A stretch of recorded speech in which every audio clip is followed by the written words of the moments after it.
পাটগ্রামে আমরা সরকারের অনুমোদন নিয়ে ৯টা স্পটকে পাথর কোয়ারির জন্য সিদ্ধান্ত নিয়েছে সরকার এবং তাদেরকে ইজারা দেওয়া হয়েছে। ওই সুনির্দিষ্ট সার্কেলের বাইরে, ওই চৌহদ্দির বাইরে কেউ কোনো ধরনের পাথর উত্তোলন করতে পারবে না এবং ওখান থেকেই করতে হবে, ম্যানুয়ালি করতে হবে। এখানে বাহিরে ট্রাক নিয়ে বা বাহির থেকে চাঁদা তোলা, তারপরে রিসিপ্ট দেওয়া, ব্যানার টানানো, এইটার সাথে এই পাথর কোয়ারির কোনো সম্পর্ক নাই। এটা যেটা করতেছে সম্পূর্ণই ভিত্তিহীন। পাথর কোয়ারির ওখান থেকে তারা পাথর ম্যানুয়ালি উঠাবেন এবং সেখান থেকে তারা গাড়িতে করেও নিতে পারেন, ভ্যানে করেও নিতে পারেন, এটা ডিফারেন্স ইস্যু। কিন্তু এটার সাথে ওই বাহিরে গিয়ে চাঁদা তোলা, স্লিপ বানানো, তারপরে ব্যানার বানিয়ে গাড়ি আটকিয়ে বাঁশ দিয়ে গাড়ি আটকায় তারপরে চাঁদা তোলা ১,০০০ টাকা ৫০০ টাকা, এটার সাথে কোনো সম্পর্ক নাই। এটা নিতান্তই একটা ইজারা মহলের পাথর মহল, পাথর পাহাড়ি, এখান থেকে তারা পাথর উত্তোলন করবে। ২৬ জুন ২০২৫ সরেয়র বাজার মোড়ে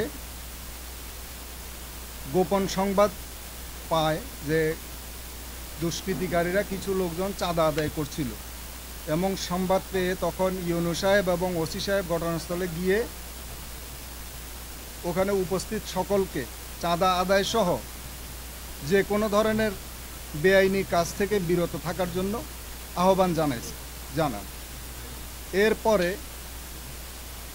পাথর কোয়ারি যারা ইজারা নিয়েছেন তাদের সাথে ওনাদের কয়েকবার মিটিং হয়েছে এই সংক্রান্ত, যাতে কোনো এই চাঁদা আদায়ের ব্যাপারটা ওনাদের উপরে এসে যায়, ওনারা যাতে এটা মনিটর করে। এর পরবর্তীতে আবার গোপন সংবাদে খবর পাওয়া যায় যে গত ৩০ তারিখ, দ্যাট মিনস ২-৩ দিন আগে, ঠিক একই জায়গায় চাঁদা নিচ্ছে লোকজন এবং ওখানে ব্যানার টানাইছে, বাঁশ দিয়া ব্যারিকেড দিছে। ওসি সাহেব এবং ইউনূ সাহেব যাওয়ার পরে লোকজন সরে গেছে, কাউকে পাওয়া যায়নি। তখন ওই বাঁশ এবং ব্যানার সরিয়ে নেওয়া হয়, ওরা নিয়ে আসা হয়। এরপরে গত কালকে ২ তারিখ ইউনূ মহোদয় এবং ওসি মহোদয় যখন এই পুলিশ নিয়ে আপনার ইউনূ সাহেব যখন বাউরা বাজার ধরলা নদীতে মোবাইল কোর্টের জন্য গিয়েছিলেন মৎস্য অফিসার সহ, মোবাইল কোর্ট পরিচালনা শেষে ফেরার পথে সরেয়র বাজার মোড়ে আবার দেখেন যে কিছু লোকজন চাঁদা আদায় করতেছে। তখন ইউনূ মহোদয় সাথে থাকা পুলিশ সদস্যদের সহযোগিতায় দুইজনকে, নাম হচ্ছে সোহেল রানা এবং বেলাল, তাদেরকে ধরে নিয়ে এসে ইউনূ অফিসে, রাত হয়ে গেছে তখন, ওইখানে আইনগতভাবে ১ মাস করে সাজা প্রদান করে এবং নির্দেশ দেওয়া হয় রাত যেহেতু বেশি হয়ে গিয়েছে এই আসামিদেরকে থানা হাজতে নিয়ে যাওয়ার জন্য। যখন এই আদেশ মোতাবেক থানা হাজতে নিয়ে আসার পরে থানায় প্রবেশকালে উচ্ছৃঙ্খল জনতা তাদের ছিনিয়ে নিয়ে চলে যায় এবং থানার অভ্যন্তরে প্রবেশ করে ওসির কক্ষ এবং তার রুমে থাকা একটা ল্যাপটপ ভাঙচুর করে। অন্য কক্ষে সাব ইন্সপেক্টররা বসেন, ওইখানে ৮টা ল্যাপটপ ভাঙচুর করা হয় এবং একটা ল্যাপটপ নিয়ে যাওয়া হয়।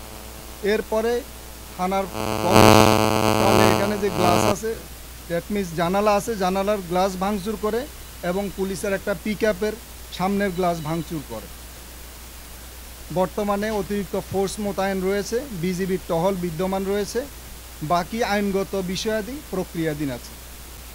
এরপরে আরেকটা জিনিস হচ্ছে, গতকালকে যে যখন রাত্রে থানা আক্রমণ করা হয় তখন আমাদের এসপি সাহেব হাতীবান্ধা থানা ওসিকে বলেন যে থানার ওইখানে সমস্যা হচ্ছে, আপনি আপনার থানা থেকে ফোর্স নিয়ে এই পাটগ্রাম যান। তখন ওসি হাতীবান্ধা যখন বের হচ্ছিল তখন দেখে যে দুষ্কৃতিকারীদের একটা অংশ ওই থানার সামনে বসে আছে। ওই ওসি সাহেব ওইখান থেকে বের হতে পারেন। এই গতকালকের ঘটনা দেখার জন্য আমি আমার সাথে এডিশনাল ডিএজি জনাব শরীফ, জেলা প্রশাসক মহোদয়, পুলিশ সুপার মহোদয় এবং ইউনূ মহোদয় আমরা ঘটনাস্থল পরিদর্শন করি। বাকি আইনগত প্রক্রিয়া যেটা আছে ওটা চলমান আছে। বাকি জিনিসগুলো আমরা এর পরবর্তীতে আপনাদেরকে জানানো হবে।